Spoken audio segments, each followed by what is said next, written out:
Twende tayari. Wazima.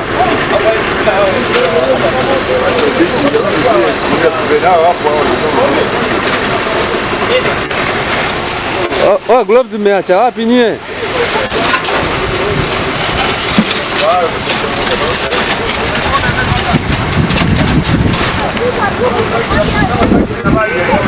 Hey. Apande. Pia pressure. Hapo bado unasaidia.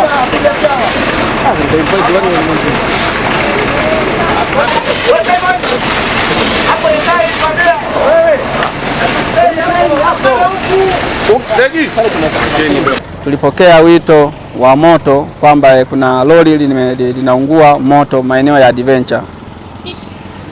Baada ya kupata taarifa hizo, zamu iliyokuwepo katika eneo la kituo chetu iliwasili katika eneo hilo na kukuta kweli moto unawaka, lakini lori hilo limewaka moto kwa sababu za wananchi. Inasemekana kwamba liligonga mtu wa bodaboda.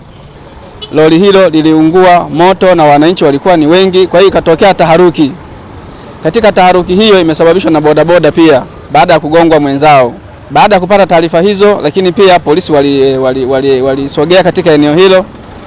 Sisi baada ya kufika hapa Jeshi la Zimamoto na Uokoaji kwenye eneo hilo, tulianza kazi yetu ya kuanza kuzima moto huo katika lori hilo ambalo lilikuwa linaungua.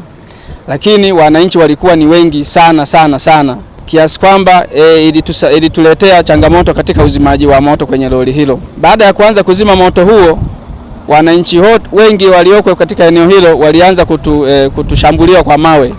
Wanasema kwamba tusizime moto lori hilo kwa sababu limemgonga mwenzao. Kwa hiyo limepelekea kuharibu gari letu. Kioo cha mbele kimevunjwa sana na wananchi hao, na maeneo mengine gari yetu ya kuzima moto imeumia. Lakini pamoja na hayo, sheria itafata mkondo kwa wale wote ambao watakamatwa, na wale wote ambao wamehusika lazima sheria ifate mkondo wake, waweze kuwajibika katika eneo hilo. Kwa lori hilo ambalo tumekuja kulizima, limeungua kwa upande wa mbele kibini, lakini katika sehemu zingine tumeliokoa, kwa maana ya kwamba tuliwahi sana katika kuja kuzima moto huo. Changamoto ilikuja kutokea tu kwenye hili kundi la watu na bodaboda na watu wengine wakaanza kutushambulia. Lori hilo ambalo limeungua, kampuni yake inatoka kwa Kajuna Investment ambalo linahusika na mambo ya ujenzi wa barabara. Katika eneo la tukio hatujapata taarifa zaidi ya majeruhi, isipokuwa taarifa zinazosemekana kwamba huyo bodaboda aliyegongwa na hilo lori inasemekana alifariki. Ninawaomba sana wananchi, hasa wa vijana, kujichukulia sheria mkononi. Kama ajali imetokea, taratibu zipo za kisheria, ziko wazi kabisa. Sasa hii kwanza kuleta munkali, unaanza kwenda sijui kuna choma gari moto sijui nini, taratibu za sheria zipo. Hiyo ndio wito wangu, nawaomba kabisa wahakikishe kwamba kufuata sheria, kutojichukulia sheria mkononi. Lakini mimi nashukuru kwamba tumewahi na tuliona wamechoma moto, watu wa zimamoto tuliwaita mara moja, wamekuja, tumeuzima kama hali unavyoona. Basi tunaendelea na sasa hivi tunaimarisha ulinzi. Na hii barabara haina jam kama unavyoiona. Alafu station ni barabara mbili, hao wanapita kule wanapita huko. Ila basi tu kwa sababu taarifa ni kwamba bodaboda alimkwepa wa baiskeli ndio akaingia kwenye gari. Kwa hiyo ndio na gari ilikuwa haina speed, basi ndio akajikuta ishamvaa. Sasa mabodaboda wa hapa wafuate sheria. Yaani bodaboda tu mradi anaona barabara. Yaani anaingia yaani tunapata kazi kweli. Yaani bodaboda yani anaweza katoka hivi, hamna barabara, yeye anajichomeka bila kuchukua sheria. Basi najikuta isha majanga kama hayo unavyoona. Kwa hiyo vijana hawa bodaboda naona walikuwa wanaendelea kufanya mawasiliano, wakajikusanya, wakatoa ile pikipiki uvunguni. Bahati nzuri wakati wametoa pikipiki uvunguni, gari ya polisi pia ilikuwa ishafika, maana nilifanya mawasiliano nao.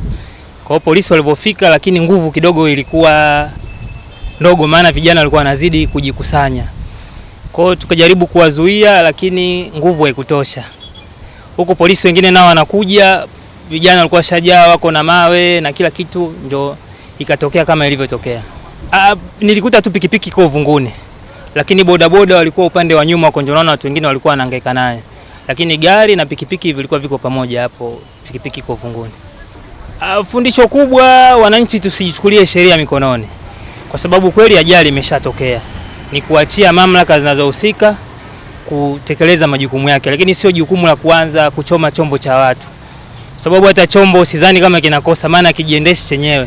Yule mhusika angeongeza kutupa zaidi nini kimetokea mpaka ajali kwa hapo, lakini si kuchukua hatua za kwanza kuchoma chombo cha mtu.